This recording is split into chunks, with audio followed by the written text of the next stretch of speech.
Members. अब देखो मैं यहाँ पे डिटेल केस स्टडी यहाँ पे बीसीजी ब्राइट कॉम ग्रुप की, और बहुत सारे लोगों की क्वेरी थे कि सर बीसीजी की केस स्टडी बनाए। देखो बीसीजी में यहाँ पे रिसेंटली डीलिस्ट हो चुका था 1 साल पहले, और अभी लिस्टिंग होती हुई दिखाई दिया, और लिस्टिंग काफी प्रीमियम पे हुई, लेकिन उसके बाद लगातार फॉल होता हुआ दिखाई दिया। अब देखो बहुत सारे व्यूअर्स को, या आप बोल सकते हैं लोगों को यहाँ पे नहीं पता कि बीसीजी में क्या चल रहा है, और मैं अगर वन शॉट में आंसर करूं तो बीसीजी में बहुत बहुत बड़ी बड़ी प्रॉब्लम्स है जो बहुत सारे लोगों को नहीं पता है। इन शॉर्ट में कंपनी के जो भी डेटा मार्केट में चल रहे हैं यहाँ पे, ठीक है, लाइक कंपनी की प्रॉफिट लॉस स्टेटमेंट्स, कंपनी की शेयर होल्डिंग पैटर्न, सब कुछ गलत है, ठीक है। मार्केट में एक डेटा सही नहीं है जो आपको पता है, ठीक है, सब कुछ गलत है, और उसी की वजह से ये जो गलत डेटा बताया जा रहा है, उसी की वजह से बहुत सारे लोग पॉजिटिव है बीसीजी के अंदर। तो मैं आपको देखो डिटेल स्टडी लाया हूं, वीडियो को अंत तक देखिएगा, काफी चीजें मैं आपको शॉर्ट आउट करने की कोशिश करूंगा। और देखो मैं ये चीजें कोई हवा से नहीं बना रहा, ठीक है, कोई भी जो भी मेरे पास डेटा है वो सोर्सेज के थ्रू है, मैंने काफी डिटेल स्टडी किया है, और पूरे सोर्सेज के थ्रू यहाँ पे मैं डेटा ले गया हूं, और उसका सोर्सेज की लिंक भी आपको मैं ट्राई करूंगा वीडियो के कमेंट्स में प्रोवाइड करने की कोशिश करूंगा, ठीक है। तो वीडियो पूरा देखिएगा, उसके बाद आपको जो सोचना है यहाँ पे कंपनी के बारे में सोच सकते हैं, ठीक है। चलिए स्टार्ट करते हैं। देखो सबसे पहली बात, बहुत सारे व्यूअर्स कंपनी को पॉजिटिव कब समझते हैं? जब कंपनी का प्रॉफिट लॉस स्टेटमेंट पॉजिटिव होता है, डेफिनेटली, ठीक है, आंसर इज नो। कंपनी ने यहां पे जो भी आपको बैंक्स प्रॉफिट लॉस स्टेटमेंट्स पता है, ठीक है, कि भाई 2020, 21, 22 के अंदर जो भी प्रॉफिट लॉस स्टेटमेंट्स है वो सारे गलत है, ठीक है, उल्टा गलत है। कंपनी ने प्रॉफिट बताया जो उल्टा लॉसेस आने चाहिए थे, वो भी डबल साइज पे लॉसेस। 2020 के अंदर कंपनी ने प्रॉफिट बताया था 440 करोड़ का, उल्टा कंपनी का लॉसेस आना चाहिए था 800 करोड़ के आसपास, ठीक है। तो इन शॉर्ट में कंपनी का प्रॉफिट लॉस स्टेटमेंट गलत है। Point number 2, share holding patterns. आपको क्या लगता है बीसी की शेयर होल्डिंग पैटर्न्स क्या है? नेट पे, डेटा पे, बहुत सारी वेबसाइट्स में आप जाके चेकआउट कीजिएगा, शेयर होल्डिंग पैटर्न्स आपको 18% से आसपास दिखाई दे रही है, लेकिन वो भी गलत है। कंपनी की actual share holding patterns promoters की, वो करीब करीब यहाँ पे 3 से 3.5% की है। मैं देखो कोई हवा में बात नहीं कर रहा हूं, सोर्सेस है, न्यूज है, इंफॉर्मेशन है, ठीक है। ये आपको बहुत सारे व्यूअर्स को पता ही नहीं कि भाई एक्चुअल में प्रॉब्लम है, ठीक है, एक्चुअल में डेटा मिस डेटा है, मिस इंफॉर्मेशन डेटा है, ठीक है। और उसी की वजह से यहाँ पे कंपनी, आप देखोगे बहुत सारी चीजें हाइड की है, और उसी की वजह से ये डीलिस्ट हुआ था। तो डीलिस्ट ऐसे ही नहीं हुआ था, ठीक है भाई, भाई सेबी को ऐसा लगा कि भाई कुछ कंपनी में छोटी मोटी प्रॉब्लम है, डीलिस्ट कर दो, ऐसा नहीं।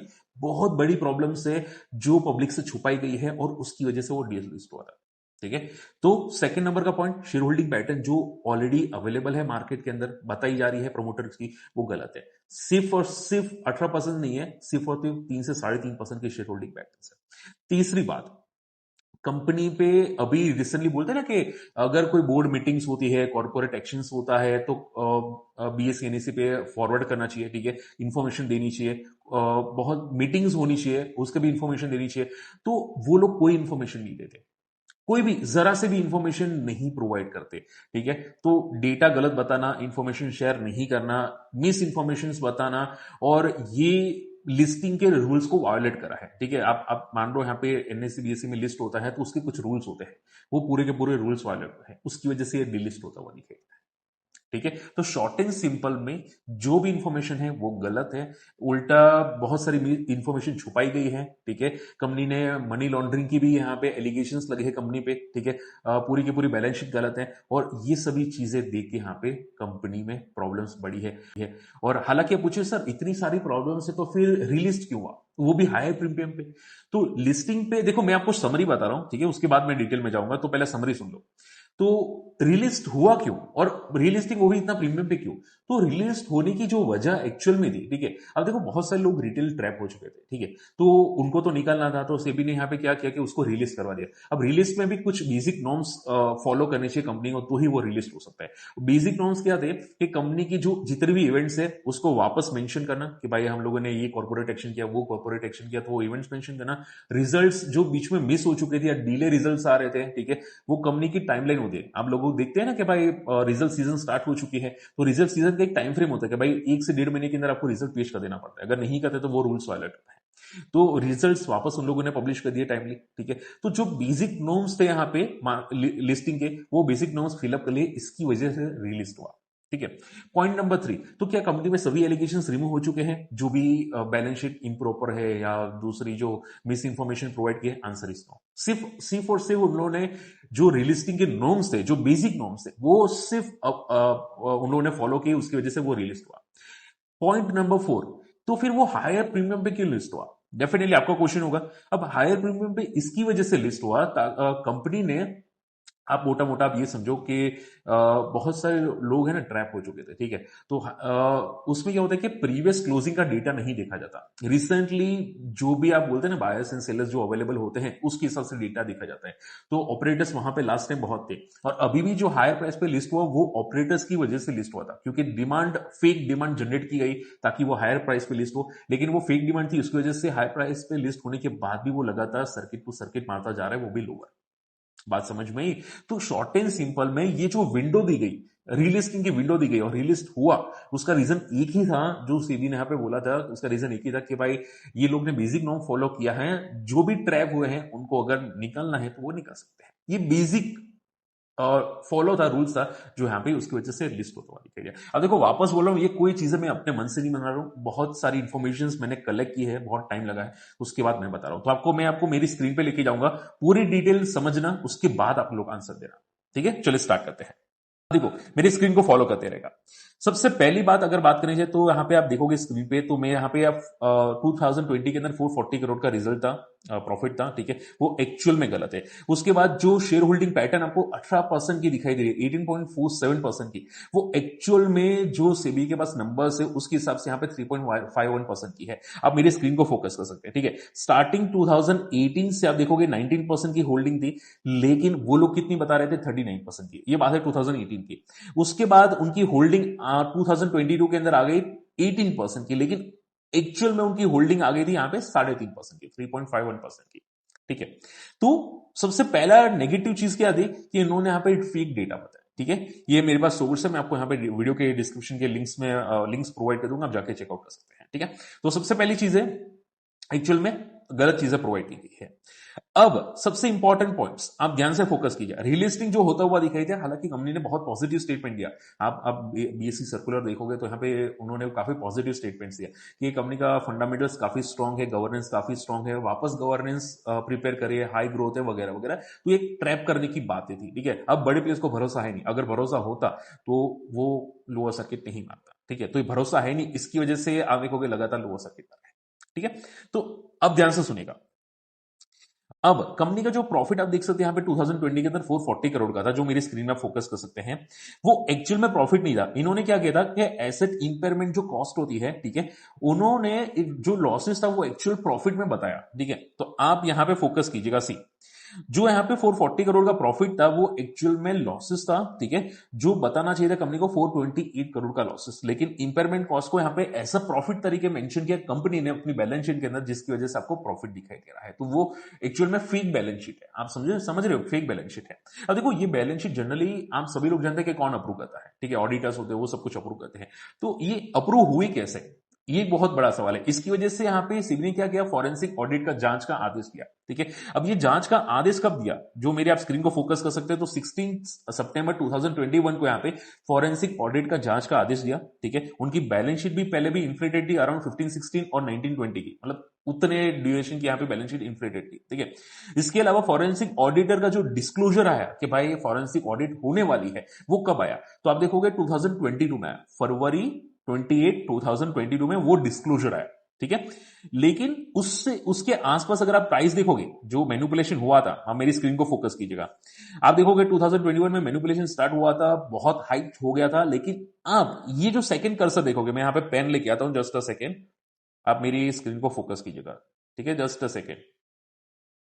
ओके, तो आप यहां पे देखिएगा, सी, तो यहां पे जो आपको फॉल आता हुआ दिखाई दे, ये जो कैंडल आपको आती हुई दिखाई दे, ठीक है, ये कैंडल, ये न्यूज की वजह से वो आती हुई दिखाई दे कि फॉरेंसिक ऑडिट का मीनिंग क्या होता है कि कंपनी में कुछ ना कुछ गड़बड़ है, बैलेंस शीट इन्फ्लेटेड है, तो उसकी वजह से शार्प सेलिंग आती हुई दिखाई दी, ठीक है। लेकिन एक सपोर्ट पे है तो बाउंस बैक हो गया, एंड देन वापस स्ट्रांगली सेल आता हुआ दिखाई दिया, ठीक है। तो पहले जो प्रॉब्लम स्टार्ट हुई वो एग्जैक्टली ये वाली कैंडल से आप बोल सकते हैं, या फिर ये न्यूज की वजह से आप बोल सकते हैं कि फॉरेंसिक ऑडिट होता हुआ दिखाई दिया। बात समझ में? ठीक है, तो ये सबसे बड़ी प्रॉब्लम थी। उसके बाद कंफर्मेशन आपको आता हुआ दिखाई दिया अराउंड 2023 के अंदर, ठीक है, और 2023 अप्रैल, मेरी स्क्रीन को फोकस कीजिए, तो वहां पे कंफर्मेशन है सेबी की तरफ से और पेनल्टीज लगाई गई, और आप देखोगे हमें बहुत सारी नोटिस पट करी गई यहां पे, और ये सभी ऑर्डर पास होते हुए दिखाई गए, ठीक है। इसके पहले भी अगर आप ध्यान से फोकस करोगे, सी, इसके पहले भी ध्यान से फोकस करोगे तो बीच में उन लोगों ने यहाँ पे जनवरी 25 को यहाँ पे बोनस अनाउंस किया था, ठीक है। ये देखो उन्होंने ऑडिट का जो न्यूज प्रोवाइड किया था वो फरवरी 28 पे था, लेकिन उसके पहले ही जनवरी के अंदर वो लोग ने बोनस अनाउंस कर दिया, ठीक है, 2:3 का। ओके, अब जनरली बोनस अगर अनाउंस करते हैं तो विद इन 21 वर्किंग डेज के अंदर, जैसे एक्स बोनस की डेटा थे 21 डेज के अंदर वो यहाँ पे क्रेडिट हो जाते हैं, लेकिन ये डिले होता हुआ दिखाई दे 2 महीने। तो प्रॉब्लम तो भाई आती हुई दिखाई देगा, 2 महीने क्यों डिले होता है, ठीक है। जनरली 2 महीने डिले नहीं होता, इस कंपनी कुछ ना कुछ गड़बड़ है, उसकी वजह से भी आपको क्रैकडाउन आता हुआ दिखाई दिया। फिर बहुत सारी लोगों ने हंगामा किया, एंड हंगामा करने के बाद ये बात ऊपर पहुंचती हुई दिखाई दी, सेबी की तरफ पहुंचती हुई दिखाई दी, और वहां पे जाके काफी मशक्कत करने के बाद वो लोग ने यहाँ पे बोनस को फॉरवर्ड कर दिया है, ठीक है। तो प्रॉब्लम तो वहीं से भी दिखना स्टार्ट हो चुकी है, लेकिन एक्चुअल में देखो व्यूअर्स को क्या पता था, बहुत से लोगों को, कि जो प्रॉब्लम थी वो बोनस की थी। एक्चुअल में बोनस की प्रॉब्लम नहीं थी, प्रॉब्लम थी इनकी फेक बैलेंस शीट की, ठीक है, जो उन्होंने इंफॉर्मेशन प्रोवाइड नहीं की व्यूअर्स को, ठीक है, वो बताना चाहिए था, और उसी की वजह से पंप होता हुआ दिखाई दिया। तो आपको यहां पे जो पंप नहीं दिखाई दे रहे, उसी की वजह से पंप होता हुआ दिखाई दिया। और एक बात ध्यान से सुनो, और एक बात, 2021 में जहां से पंप होता हुआ दिखाई दिया अराउंड 2021 जून से, तो जून से लेके दिसंबर और जनवरी 2022 अप्रोक्सीमेटली, ठीक है। तो ये जो पंप प्राइस होती हुई दिखाई दी, उस दौरान कंपनी की जो होल्डिंग्स थी वो 10% के आसपास थी, अराउंड 10 से 7% के आसपास थी। वहां से कंपनी की होल्डिंग यहाँ पे 3.5% आती हुई दिखाई दी। तो जो पहले पंप हुआ था उसके पहले यहाँ पे कंपनी ज्यादातर अपना स्टेक बेच चुकी थी, ठीक है, ज्यादातर स्टेक बेच चुकी थी, लेकिन बाकी का स्टेक भी बेचना था। अब उन्होंने होल्डिंग बताई थी पुरानी वाली, ठीक है, कि भाई 30% की है, 39% की है।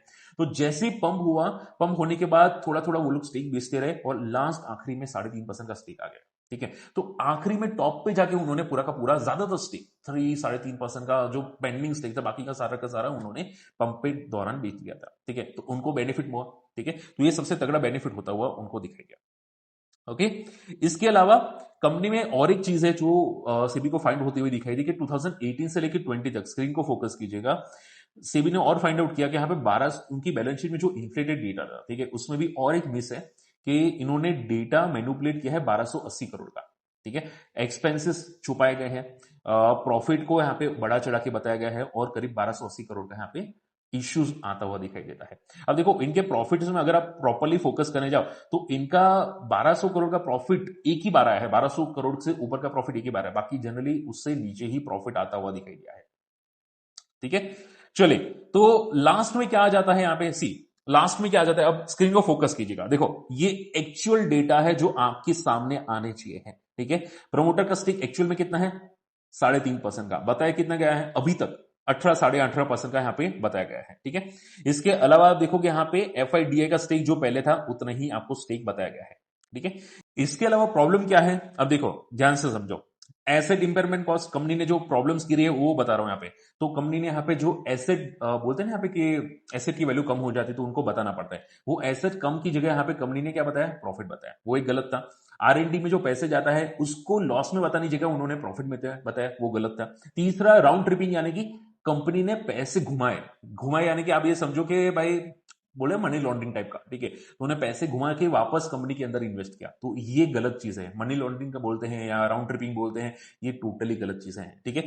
चौथी बात, मिसलीडिंग शेयर होल्डिंग, यानी कि कंपनी ने प्योरली शेयर होल्डिंग डेटा को मिस किया है, वो गलत डेटा बताया गया है, ठीक है। तो उसकी वजह से यहां पे आप देखोगे कंपनी ने, सेबी ने एक्शन लिया, 34 करोड़ की पेनल्टी लगाई गई, प्रमोटर को 5 साल के लिए बैन कर दिया गया यहाँ पे, और बहुत सारे स्टेटमेंट को डिस्क्लोजर नहीं किया गया, सब्सिडरीज होती है ना उसकी स्टेटमेंट्स को डिस्क्लोजर नहीं किया गया, ठीक है। फिर उसके अलावा री ऑडिट भी वहां पे बोली गई थी, फॉरेंसिक ऑडिट के री ऑडिट बोली गई थी, वो भी प्रॉपर्ली होती हुई नहीं दिखाई दी, ठीक है। और आप देखोगे, सी फाइनल पॉइंट आप देखोगे, retail participate left with incorrect disclosure time lag data, ठीक है, यानी कि जो जितने भी रिटेल पार्टिसिपेंट थे उनको डेटा टाइमली बताया नहीं गया, अगर वो बताया जाता तो यहाँ पे जो बहुत सारे रिटेल ट्रैप हुए थे वो नहीं होते।